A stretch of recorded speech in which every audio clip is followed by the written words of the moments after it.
Hello everyone, I am Vishwani Bansal.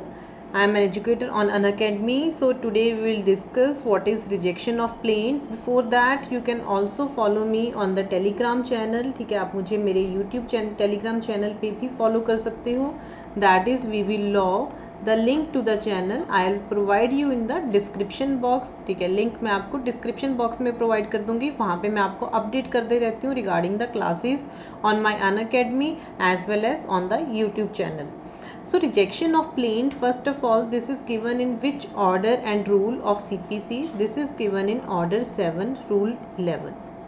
This is very important. आपको ये order and rule याद करना होगा. डायरेक्टली आपको क्वेश्चन पूछ लिया जाता है कि rejection of plaint is given in which provision of CPC. ठीक है, देयर आर सर्टेन ग्राउंड्स कुछ प्रोवाइड किए हुए हैं 11 रूल में कि आप कौन से ग्राउंड्स के आधार पे कोर्ट प्लेंट को रिजेक्ट कर सकती है. First of all, what is plaint? ठीक है, सबसे पहले हमें ये पता होना चाहिए कि प्लेंट क्या होती है.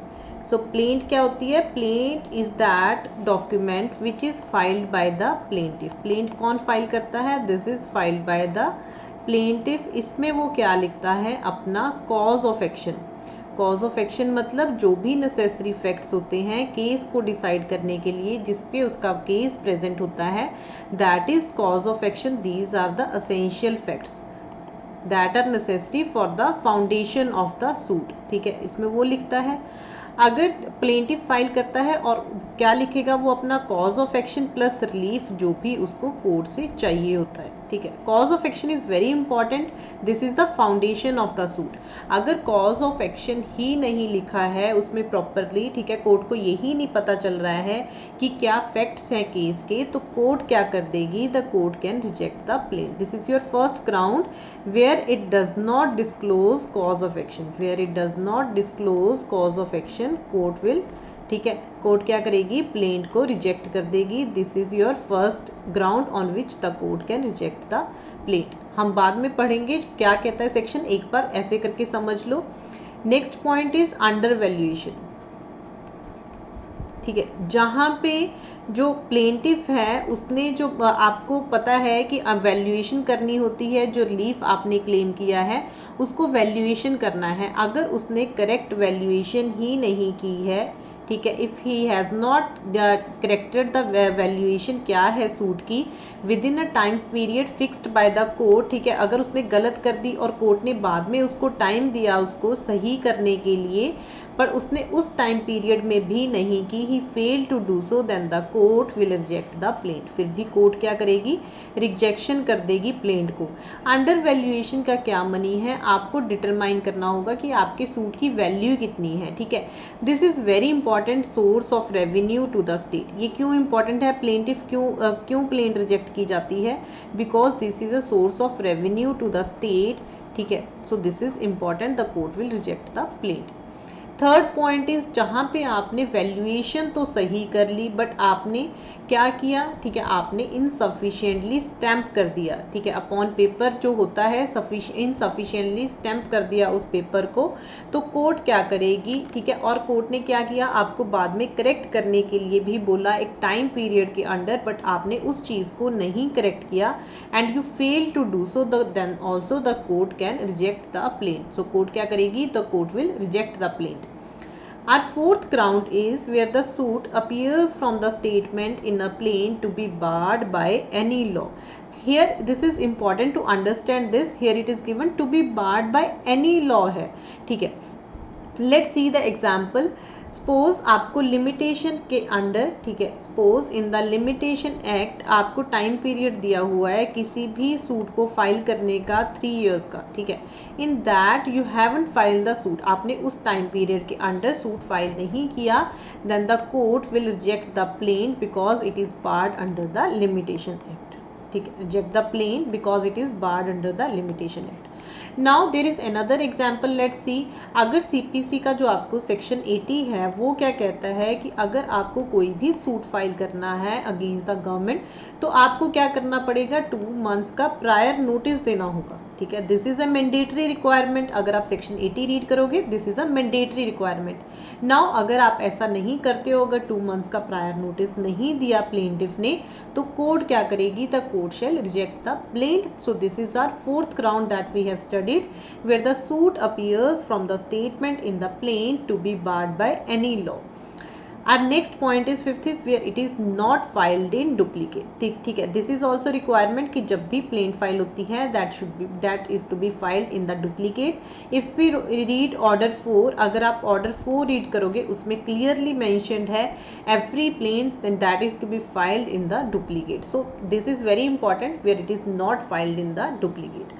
Our last ground is where the plaintiff fails to comply with the provisions of Rule 9. Now what the Rule 9 says, Rule 9 में क्या दिया हुआ है कि अगर प्लेंट एडमिट हो जाती है, कोर्ट प्लेंट को एडमिट कर लेती है, ठीक है, तो क्या प्रोसीजर होगा, कोर्ट प्लेंटिफ को बोलती है कि आपको क्या करना होगा, you have to provide the requisite number of copies of the plaint. ठीक है, प्लेंटिफ को क्या करना होगा, requisite number of copies of plaint उसको प्रोवाइड करनी होंगी ताकि कोर्ट क्या है, ठीक है, उतने जितने की डिफेंडेंट्स हैं उतनी उसको कॉपीज प्रोवाइड करनी होंगी ताकि कोर्ट समन सेंड कर सके डिफेंडेंट्स को.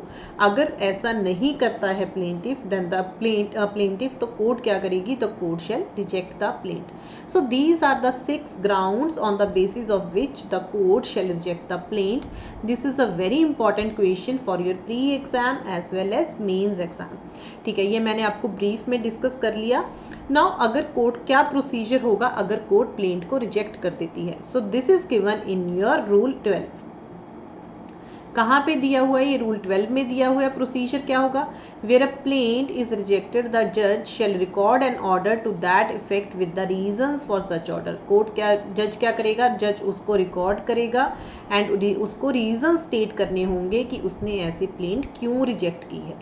Are last very important point is rule 13. अगर आपको क्वेश्चन आ जाता है रिजेक्शन ऑफ प्लेंट का तो आपको रूल 13 भी उसमें मेंशन करना है कि इसमें क्या दिया हुआ है कि अगर एक बार प्लेंट रिजेक्ट हो जाती है on the rejection of plaint तो plaintiff is not barred, plaintiff को बार नहीं किया गया है, plaintiff is not barred from filing a fresh suit. वो दोबारा फ्रेश सूट फाइल कर सकता है on the same cause of action, he is not barred. So this is very important where rejection of plaint does not preclude presentation of fresh plaint. The rejection of the plaint on any of the grounds mentioned herein shall not of its own force preclude the plaintiff from presenting a fresh plaint in respect of the same cause of action.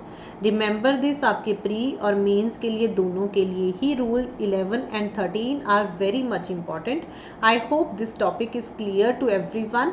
मुझे comment box में ज़रूर बताना. One more important thing is Unacademy is going to start this batch. ठीक है, Unacademy एक batch start कर रही है.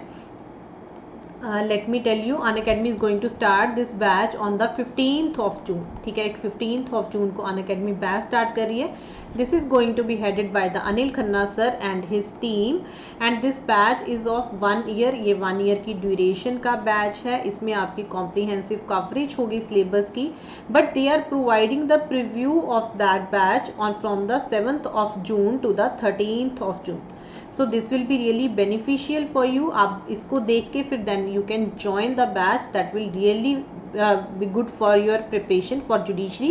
एंड इसको आपको फ्री में देखने के लिए this is the schedule of this batch and to see the classes for free जो 7 to 13 से हो रही हैं. आपको आप क्या करना, you can use my code. आप मेरा कोड यूज़ करके इनको अनलॉक कर सकते हो क्लासेस को फ्री में. Use the code VVLAW. पहले आप डाउनलोड कर लेना अनअकैडमी ऐप को, सिलेक्ट द कोड जुडिशरी, आपको वहाँ पे ये क्लासेस मिल जाएंगी. Then use the code, fill this code VVLAW, you will get access to the classes for free. ठीक है, and this is the schedule you can see on the board. ठीक है, आप देख सकते हो स्क्रीन पे, this is the schedule. And one more important thing is, अगर आपको पता है कि अनअकैडमी प्लस सब्सक्रिप्शंस प्रोवाइड करती है and there is a offer going on, that is 12 month की सब्सक्रिप्शन पे आपको 2 months की सब्सक्रिप्शन फ्री प्रोवाइड कर रही है, 18 months पे 3 months की एंड 24 months पे 4 months की. This is a very good offer for you. Grab this opportunity. This offer is for a limited period only. Limited period के लिए है ये offer. And again you can use my code VVLAW. अगर आप कोई भी subscription लेते हो यूज़ कर लेना इस कोड को. You will get 10% off on any of the plans. कोई भी प्लान हो आपको 10% ऑफ मिल जाएगा. So thank you so much everyone. Stay safe. Bye bye, take care.